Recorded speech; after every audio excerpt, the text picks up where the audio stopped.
Welcome to Democratic Television, a program of the Santa Clara County Democratic Party that brings insights, perspectives, and attitudes of our always thoughtful guests.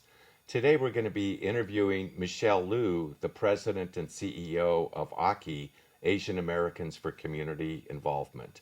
Michele, thanks for being on Democratic Television. Thanks, Steve. It's great to be here. Well, before we learn about ACI and all the great work your organization is doing and has been doing since 1973, let's get to know you a little bit more.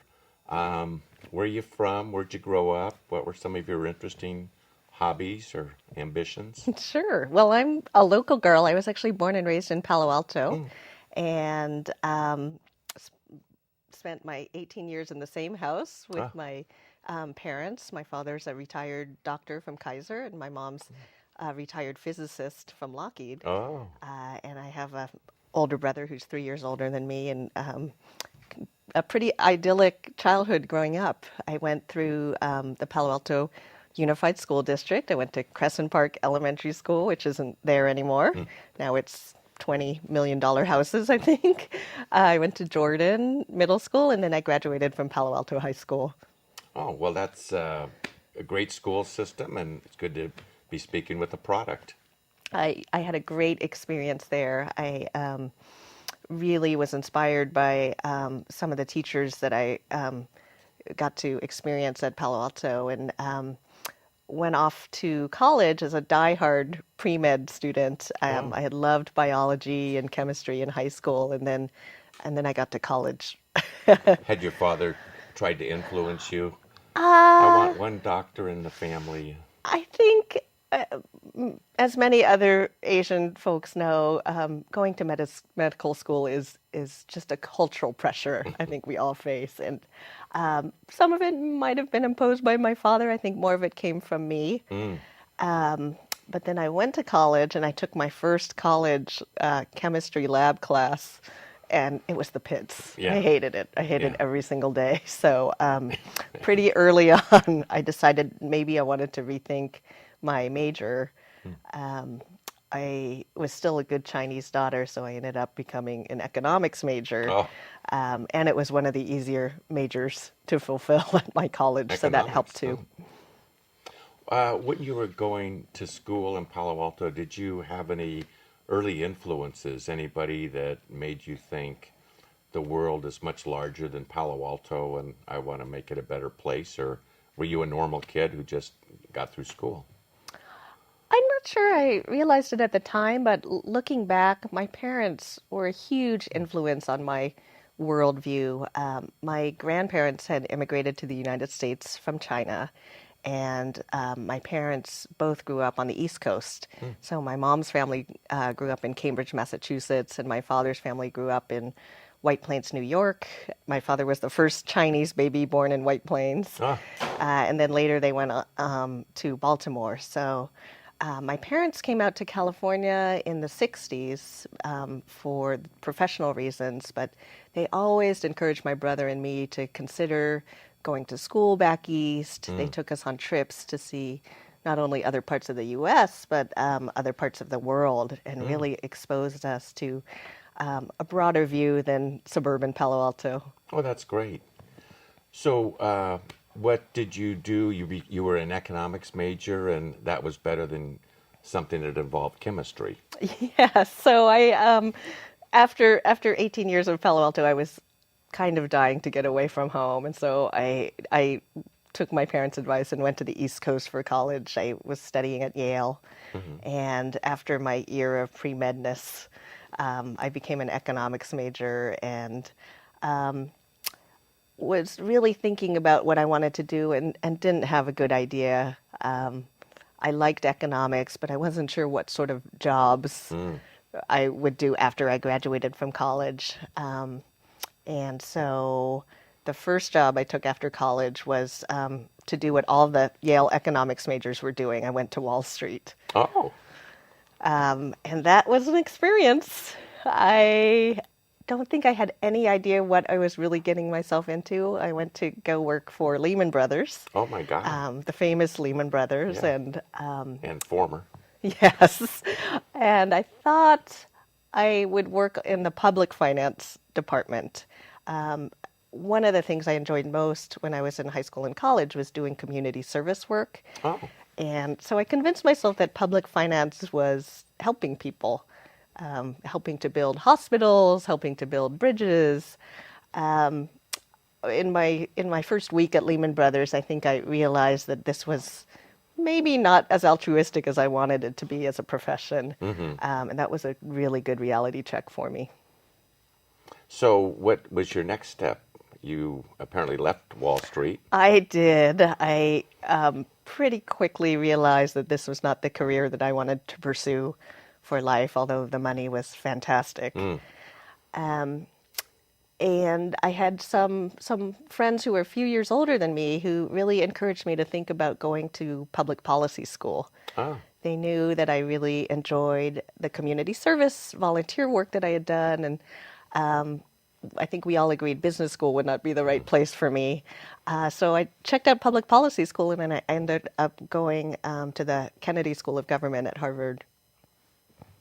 and from there, probably met other interesting young people who were idealistic and had a vision and wanted to make the world a better place. Absolutely. I can't think of a more inspiring place to be around if you have any interest in public policy. The Kennedy School obviously draws incredible folks from all over the world who are really looking at how to make the world a better place and also the role of government as public service. And so I was really inspired. I met some great people who are still close friends of mine today. And it reconfirmed my belief that I could make a living and pursue my passion of wanting to do public service at the same time. Oh, great. You left school? Left school. I hated every single winter that I experienced on the East Coast. And so I finally came back to California, and I was ecstatic to be back in sunny country. I started out in the mid 90s working at UCLA doing some education reform Oh, work. And then a couple of years later, I finally decided to return home to the Bay Area and worked for a couple of nonprofits doing education reform work. And then one day I was sitting probably at a Starbucks in chairs like this, and a friend of mine said, "Hey, Michelle, you went to public policy school. Why don't you really get your hands dirty and find out how public policy gets made?" And so she inspired me to submit my resume to our new state assemblyman at the time, Joe Simidian, oh, in Palo okay. Alto, again, my hometown. And so I applied for a job working for Assemblyman Joe Simidian and got hired and spent a little over 4 years working for Joe in the California State Legislature. Did you work with him both in the assembly and when he was in the Senate? Or? I did. So I had the great fortune of working with him in his years in the assembly. And then when the state Senate spot opened up, I helped him transition. Well, Joe is a great role model for elected officials. If you want to find somebody who knows how to make policy reality and look out for the public good, I think Joe's the person to work for. Yeah, I had at the time and continue to have tremendous respect for Joe. He's everything that I would want in my elected official. He's absolutely committed to helping people, and he has the strategic policy mind to really tackle the tough issues that our state is facing. I'm not sure I would really want any of my friends to be in Sacramento right now, but I'm very grateful that someone of Joe's caliber is up in the Capitol. Yeah, yeah. Well, that's great. So you worked for Joe, and then what came on? Now you were doing other work at the time, or other community service too. Yeah. So because you don't want your life to be empty. So There were a few hours when I wasn't working for Joe or sleeping. One of the fortuitous things that happened to me when I was working with Joe was I got to meet some folks who were very active in the Asian American community. One of those folks is Paul Fong, who at the time was on the Foothill De Anza Community College Board and is now a state assemblyman himself. But he was and continues to be a huge mentor to me. He was the one who encouraged me to get involved with ACI, Asian Americans for No Community kidding. Involvement. He said, "Hey, Michelle, you should come check out the board." And little did I know, I went to go to a board meeting to check it out. And at that very same board meeting, I got elected to the board. But I think he had a grander plan for me than maybe I saw for myself at the Realize, time. yeah. But I started as a board member for ACI a year or two before I joined the staff. Oh, okay. So you did get to see the potential for organizations that were out there working in various communities, and at some point learned there are other issues that go along with how do you make organizations be successful. Part of that has to do with funding, I'm sure. But Yep. before we get to that, along the way, somehow you met this character named John Kessler, I did. who the epilogue is he's your husband and the father of your son Joey. That's right. So I have to give. So Aki was something you had an introduction to from Paul Fong, and we know Paul was one of the founders of Aki back in the, I guess, the early 70s, and had played a role in Aki's development and long history, because there were no other organizations serving the Asian American community as broadly as Aki did and does, as I understand it. That's right. I think I first got introduced to Aki when my parents were on the newsletter list back in the 70s. Oh, So wow. I remember seeing a sked literature from Aki, but I didn't really pay much attention. And then in the 90s, when I first moved back to the Bay Area, I was in my 20s and I was searching for a way to get more involved in the local community. And so even before I met Paul Fong, another person I don't remember, but somebody along my path said, maybe you want to check out Aki. And so I started out as a volunteer with Aki. And then you just got more And involved. yeah, We're going to take a little break right now. When we come back, more of the Aki story. I'm Congresswoman Anna Eshoo, and I'm really pleased to say a few words to you today. One of the most often asked questions of me is, how did you get involved in this? It was 1960, I was a high school student, had to be 21 to vote, but you could organize. And so 783 students later, and many weeks of organizing, election night, I saw John F. Kennedy become President of the United States. Now, what's the relevancy today? You can do the same thing. Based on your passions, bring them to us, to the Democratic Party. If you care about the environment and preserving it, come to us, because we care about that. If you want quality education for all children, that's what we care about. If you want a health care system that delivers for everyone, come to us. Call area code 408-445-9500. You have a place for us, and together we can remake America into the kind of place that every citizen is proud of and deserving of.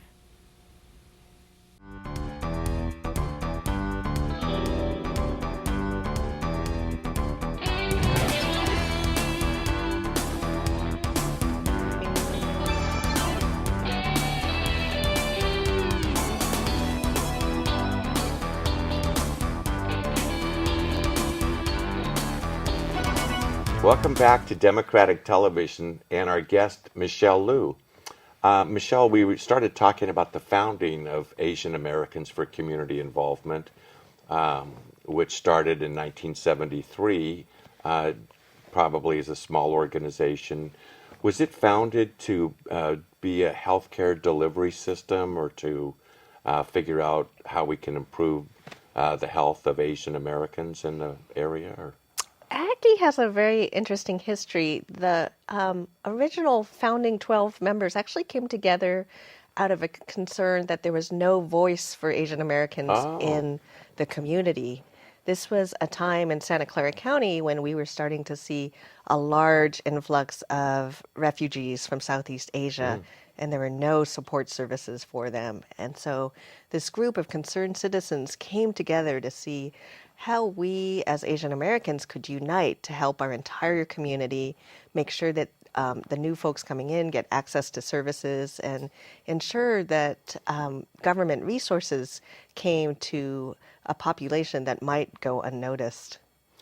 So prior to that, were there organizations that served specific countries of origin? There were some, there But weren't a not lot. even much there. Yeah, there was really not much there. And so I give huge credit to the visionaries, the founding folks of ACI, for recognizing that first we had to come together and then we had to go and advocate to make sure that there were resources coming to refugees.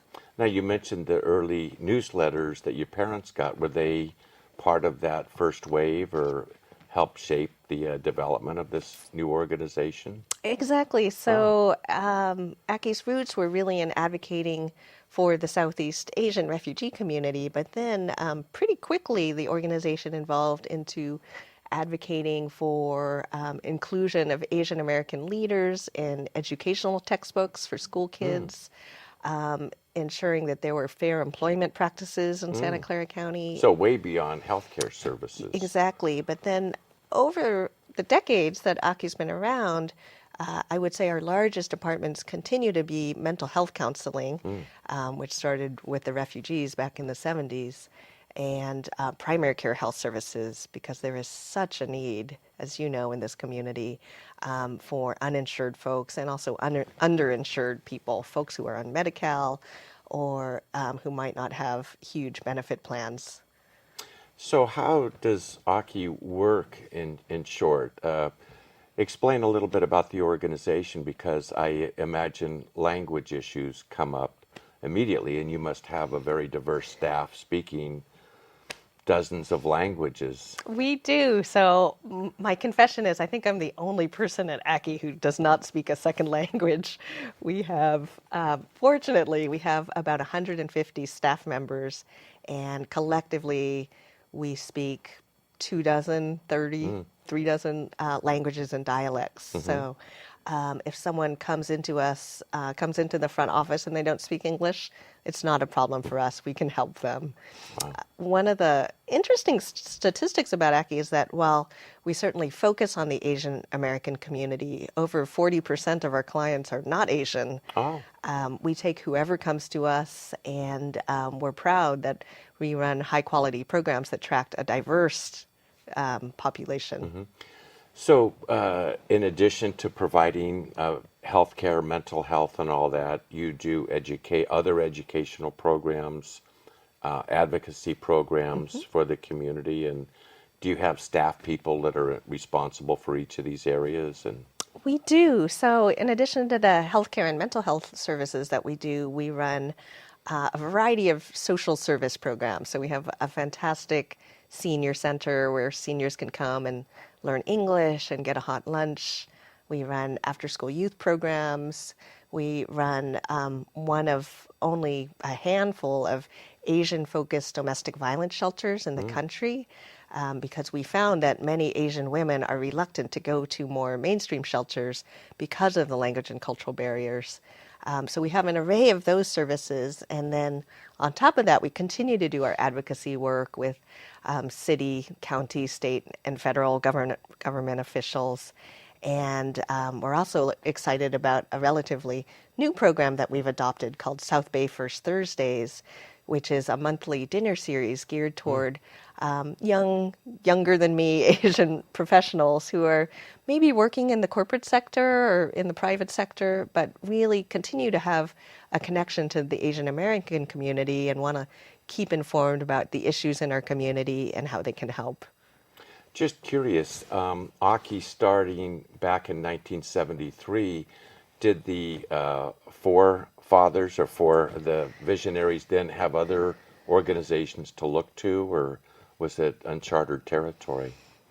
I think for the most part, it was uncharted territory. There's several other Asian nonprofits in Santa Clara County that started up about the same time. The 1970s seemed to be a ripe period for civil rights organizations, but Yeah, a lot of starting from scratch, a lot of making mistakes, and taking the lessons that we learned to make Aki into the big organization it is today. Are there Aki-like organizations out there now? Are there people in Los Angeles, San Francisco, New York who look to you and communicate with you about the vision that they learned from There, the Paul Fongs of the world? yes, yes. I'm not sure there's any other Paul Fongs out there in the world, but there are some similar organizations to Aki now in California and throughout the United States. It is somewhat rare to find organizations that have the breadth of services that Aki provides. We see Asian organizations that maybe focus just on seniors or just on healthcare. We are very proud of the fact that we run this multi-service agency. So a lot of times we'll see clients who need multiple services. Maybe a senior comes into our senior center and they're not feeling well that day. Well, in that case, one of our staff can literally walk them down the hall and get them an appointment with a doctor who speaks their language. If that senior has a spouse who's at home and depressed, one of our mental health counselors will literally jump in their car and go to the home and see how we can be helpful. And so for us, we think this is a really good way to serve our community. How many clients do you see, if that's the right term? Are the clients, how many folks come through the Aki doors on an annual basis? We serve about 9,000 folks a year, and most of them are low-income immigrants and refugees who probably speak little to no English, although we see a big range of different types of folks who need our services. What are your staff people like? All ethnicities, I'm sure, all ages, most genders. The staff are amazing. They are hands down the biggest asset of our organization. We have some folks who have been with us for almost 30 years, folks who were refugees in their home country who lost everything, lost their family members, lost all their possessions, and came to the United States and devoted their life to helping other people. I am tremendously humbled by the folks that I work with, and really the success of Aki and the good work we do is because of the line staff, the frontline staff we have working with clients every day. Well, that's heartening. Something that's not so heartening these days is funding. Aki, like a lot of organizations, is dependent on funding, I'm sure. And how does that work? How are you doing now in the climate of budget theft from the state and all these other kinds of things that really have an impact on your huge staff and those 9,000 people that are so dependent? Yeah, we're very worried. As you might recall, last summer the governor vetoed out all of the funding for domestic violence shelters in the state, and that is just devastating, not just to our organization, but really to the clients that we serve. Some of that money was restored one time, but the governor has not put the money in the next proposed budget, and so we are deeply concerned about what we're going to do to make sure our folks get services. Another one of the governor's proposed budget cuts would eliminate Medi-Cal for legal immigrants who've been in the country for less than 5 years. We're not talking about the undocumented folks. We're talking about people who are legally here in the United States. Healthcare benefits all of us. If there are folks who aren't getting the healthcare services we need, it will impact all of us. And so that is something that we are going to fight for, to make sure that everyone has access to healthcare. Yeah. Well, you've explained a lot about Aki, the great successes you've had and some of the challenges. My guess is some people are going to want to know, how can I get involved? I'd like to help out or maybe even contribute. Do you have a phone number and a website, and what will they see when they go to the website? We sure do. So we would love for people to check us out. They can call us. Our main number is 408-975-2730, and our website is very easy. It's just aaci.org, and that's a place where they can learn about our services. They can donate if they so choose. Another thing that we do is we offer tours of the agency twice a month. And so folks can either give us a call or check out our website and email us to find out tour dates. 1 hour tour, no financial commitment or fundraising ask made at the tour. We just really want people to see what we do. And I know you have that great building that's kind of in the center of the county. It's well located that you provide a lot of services out of, and I know have other organizations, other nonprofits that provide services. I think the Eastern European Refugees Association is there, so I think that speaks to the we are the world-edness of Aki. One of our successes has been owning some real estate. We own a 3-story office building in San Jose, which is our headquarters and also a source of revenue for us. That's great. Well, Michele, thank you very much for being on our show and for sharing so much important stuff, both about yourself, your wonderful son Joey, and your husband John, and Aki, an important community asset. Thank you. Thanks for watching Democratic Television.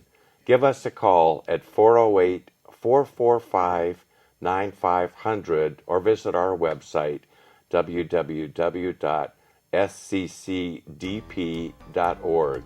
Help make a difference.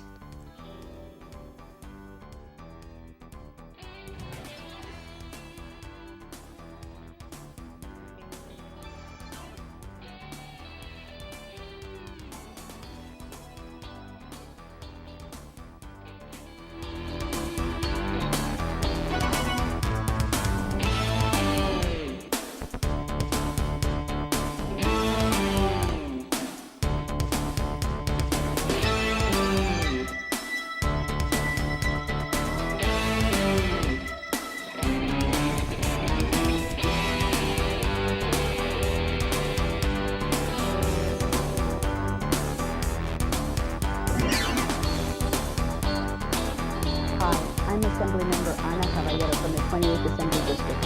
I was born a Democrat, but I've been involved in politics now as an elected official for 15 years, and I'm here because of the Salinas Valley Democratic Club. 15 years ago, they came to me and said, we need you to run for political office, and 20 years ago they said, we need you to be on the Planning Commission. To get involved with your local Democratic club, you can call 408-445-9500. I encourage you, please get involved. We need you.